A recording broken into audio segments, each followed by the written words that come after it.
불설연명지장경 이와 같이 내가 들었다.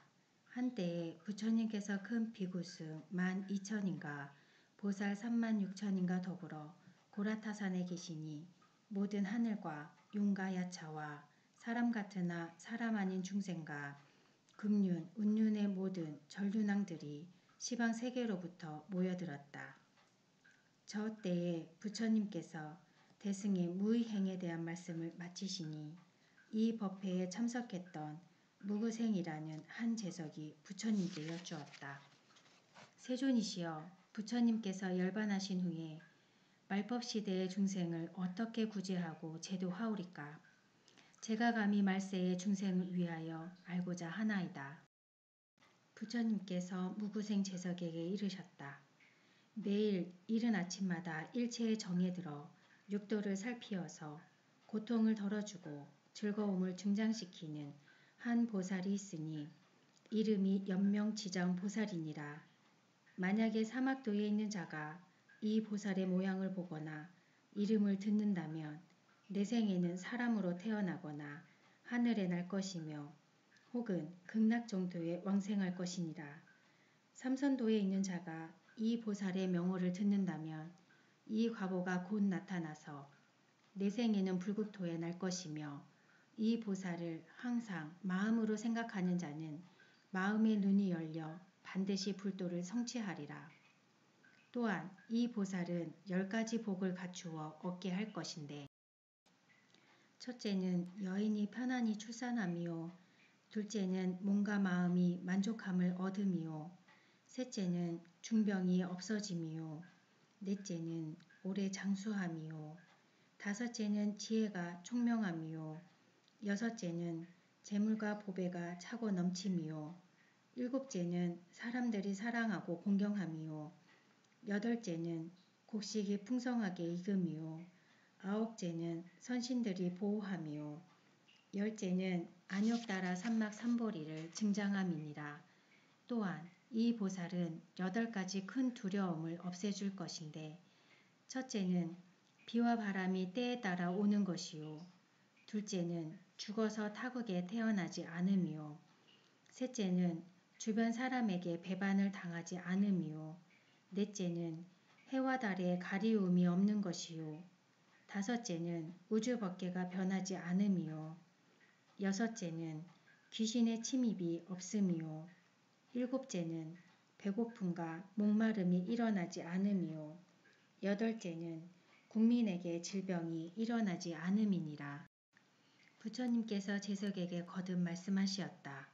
미래세의 중생이 이 경을 받아 지니거나 이 보살을 공경하고 공양하는 자에게는 백유순 안의 재해와 환란이 없을 것이고 악몽과 아름답지 못한 것이 없어지고 또한 도깨비와 전기를 빨아먹는 귀신 등 모든 상서롭지 못한 것이 없어져 조금 더 간섭함이 없을 것이며 불법을 회방하는 신이나 세월을 지키는 신이나 산신이나 나무신이나 강과 바다신이나 물의 신이나 불의 신이나 굶주림의 신이나 묘지신이나 뱀의 신이나 주문으로서 저주하는 신이나 영혼신이나 길의 신이나 집의 신 등이 이 경을 듣거나 이 보살의 명호를 듣게 되면 모든 삿된 기운을 토해내고 스스로 본래 공적함을 깨달아 속히 안욕따라 삼맥삼보리를 증득하게 되느니라. 저 때에 무구생 재석이 부처님께 여쭈었다. 세존이시여, 연명보살은 어떻게 육도 중생을 교화하여 도를 얻게 하옵니까? 부처님께서 재석에게 말씀하시었다. 착한 남자야, 모든 진리는 본래 공적한 것이므로 머무르고 생하고 멸함이 없는 것이나 인연에 따라 나는 것이니 형상은 한계가 있으나 성품은 한량이 없어서 넓은 인연으로서 득독해 하느니라.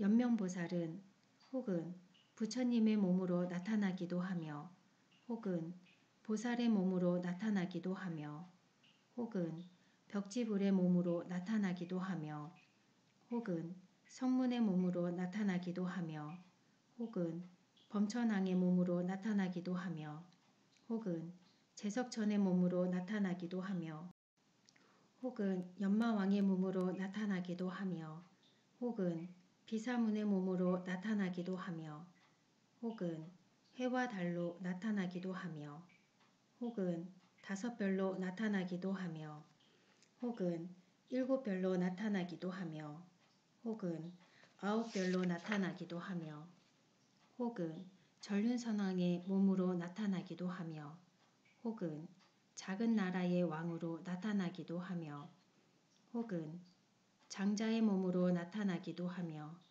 혹은 거사의 몸으로 나타나기도 하며 혹은 관리의 몸으로 나타나기도 하며 혹은 부녀자의 몸으로 나타나기도 하며 혹은 비구, 비구니, 우바세, 우바이의 몸으로 나타나기도 하며 혹은 하늘이나 용이나 야차나 사람 같으나 사람 아닌 중생의 몸으로 나타나기도 하며 혹은 명의의 몸으로 나타나기도 하며 혹은 약초로 나타나기도 하며 혹은 상인의 몸으로 나타나기도 하며 혹은 농부의 몸으로 나타나기도 하며 혹은 코끼리의 왕으로 나타나기도 하며 혹은 사자왕으로 나타나기도 하며 혹은 소의 왕으로 나타나기도 하며 혹은 말의 형상으로 나타나기도 하며 혹은 땅의 형상으로 나타나기도 하며 혹은 산왕의 형상으로 나타나기도 하며 혹은 큰 바다의 형상으로 나타나기도 하는 등 3계에 존재하는 다양한 모습의 화신으로 나투지 않는 것이 없으며 가지 않는 곳이 없으니 연명보살의 법신은 이와 같으니라. 이 보살의 법신이 이와 같으니 다양한 모습의 화신으로 육도를 살펴서 중생을 미망에서 벗어나게 하느니라. 이 한 가지 착한 마음은 3계의 능이 미치지 않는 곳이 없으니 미래세의 중생이 마음으로써 착한 일을 알면서도 마음을 내지 못할 적에 다만 일심으로 연명보살에게 예배하고 공양한다면 칼과 몽둥이로서 이 사람을 능히 해롭게 하지 못할 것이며 주문으로서 이 사람을 저주고자 하여도 능히 해치지 못할 것이며 시체의 숲에 사는 귀신 등이 일어나 몸뚱이를 참나로 착각하게 하여도 이는 하늘을 향해 침을 뱉는 격이요 바람을 거슬러 재를 뿌리는 격이니 오물들은 결국 저주자에게 돌아가는 것과 같으니라. 저 때에 무거생제석이 부처님께 여쭈었다. 세존이시여, 그 기상이 어떠하기에 이름을 연명보살이라고 하나이까? 부처님께서 제석에게 말씀하시었다. 착한 남자야, 참으로 착한 보살은 마음이 밝고 원만하여 대원경지 여의륜이라고 하며 마음에 걸림이 없으므로 관자재라고 하며 마음에 평등한 성품을 지니었으므로 연명이라고 하며 마음의 중심이 흔들리지 않으므로 지장이라고 하며 소홀한 것 없이 큰 마음을 가졌으므로 대보살이라고 하며 마음에 모양냄이 없어 큰일에 물러남이 없으므로 마하살이라고 하는 것이니 너희들은 믿고 받아지닐진데 분별하는 마음을 내어서 뜻을 흐리거나 망령되어 있지 말지니라. 이때의 대지가 6가지로 진동을 하면서 연명보살이 땅으로부터 나타나서 오른편 무릎을 땅에 대고 왼손에는 새 지팡이를 들고 부처님께 여쭈었다. 제가 매일 이른 아침마다 일체의 정에 들어 모든 지옥에 들어가서 부처님이 아니 계신 세계의 중생이 고통을 여의게 하며 금세나 후세에 부처님께서 열반하신 후에 부처님 말씀을 듣지 못하여 날마다 흉한 마음으로 불륜과 부정을 저지르는 모든 남녀에게 저의 복덕을 얻게 하여 부모에게 효도하고 스승과 어른에게 봉사하며 말과 몸이 아름다우며 국민이 미쳐서 발광하지 않게 하며 생명을 죽이지 않게 하며 사음을 범하지 않게 능히 인도하오리다. 만약에 10제일이나 6제일 또는 18일이나 24일 만이라도 스스로 마음을 바르게 하고 이 경전을 읽거나 내 명호를 부르는 자는 저의 법안으로 살펴 위신력을 베풀어서 업보를 떨쳐내고 가보를 나타내어 무간지옥에 떨어질 죄라도 없애주어 안욕따라 삼맥삼보리를 얻게 하오리다.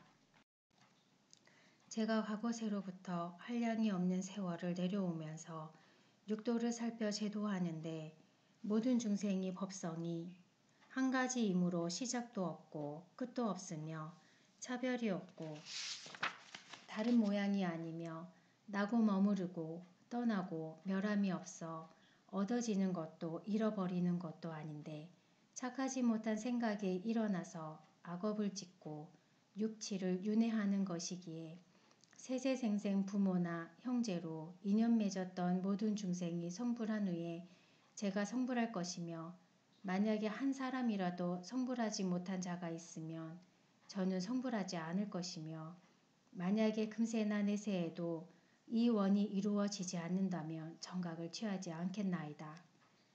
이때에 부처님께서 연명보살을 거듭하여 칭찬하시며 말씀하시었다. 착하고 착하도다 착한 남자야. 내가 멸도한 후에 미래 악세의 죄고 중생을 너에게 부촉하노니 금세와 후세에 능히 착한 일로 이끌어서 손가락 한번 띵키는 사이라도 악취에 떨어지지 않게 할지니라. 연명보살이 부처님께 아뢰었다. 세존이시여 염려하지 마옵소서. 제가 당연히 육도 중생을 구하고 제도할 것입니다. 만약에 무거운 고통이 있는 자가 있으면 제가 대신 그 고통을 받을 것이며 만약 제가 고통을 대신 받지 못한 자가 있으면 저는 정각을 취하지 않을 것입니다. 이때에 부처님께서 개송으로 연명보살을 거듭하여 칭찬하시었다. 착하고 착하도다 연명보살이여. 중생의 부모되고 아름다운 벗이 되어 중생이 생시에는 중생의 신명을 위해 모든 도움을 끝도 없이 베풀어줄 도사시여. 중생은 연명보살이 부모되고 벗되어서 주는 복과 지혜를 알지 못해 명이 짧고 복이 없느니라. 내가 멸도한 후 말법세계에는 국토에 재난이 일어나고 나라 통치 잘못되어 국내 정치 혼란하고 외적들이 침입하여 안가 밖에서 칼과 무기로 중생을 겁을 주고 상처내고 사륙할 때 일심으로 연명보살을 생각하면 금세나 후세에 어느 곳에 있더라도 소원 따라 모든 것을 남김없이 이루리라. 내가 지금 중생을 위해 부촉하는 이 설법은 어느 때 어느 곳이나 모든 중생을 위함이니라. 저 때에 삼천대천 세계가 6가지로 변하여 진동하더니 문수사리보살과 보현보살과 금강장보살과 허공장보살과 성간자재보살 마하살 등이 이구동성으로 부처님께 아뢰었다.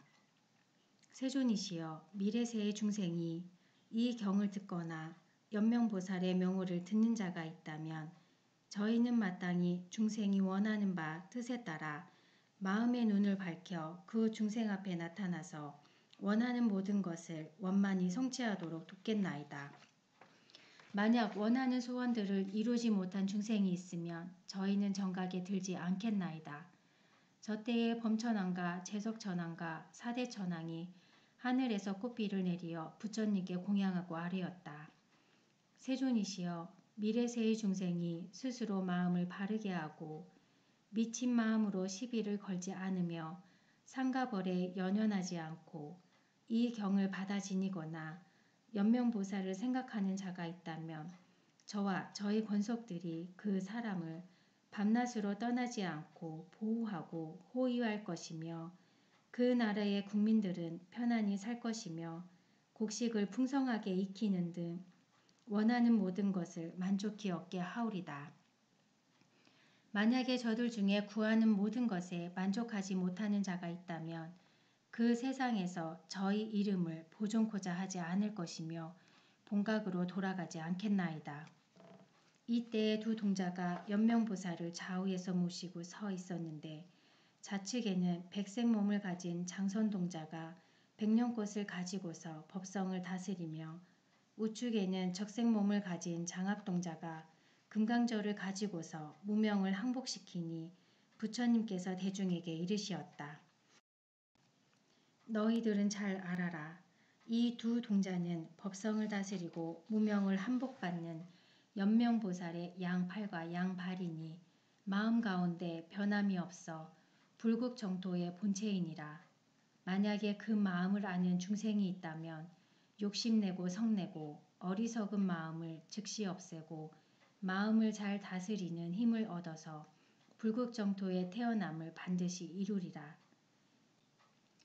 만약에 미래세의 모든 중생이 연명보살을 공경하고 공양하면 한 점 의혹 없이 현세에는 원하는 모든 것을 두루 얻어 만족함을 이룰 것이며 후생에는 극락정토에 왕생하여 나고 죽음이 없는 진여의 법성을 얻느니라. 부처님께서 이 경의 설함을 마치시니 이 법회에 참석했던 대중들이 큰 환희심으로 믿고 받아지며 받들어 행하였다.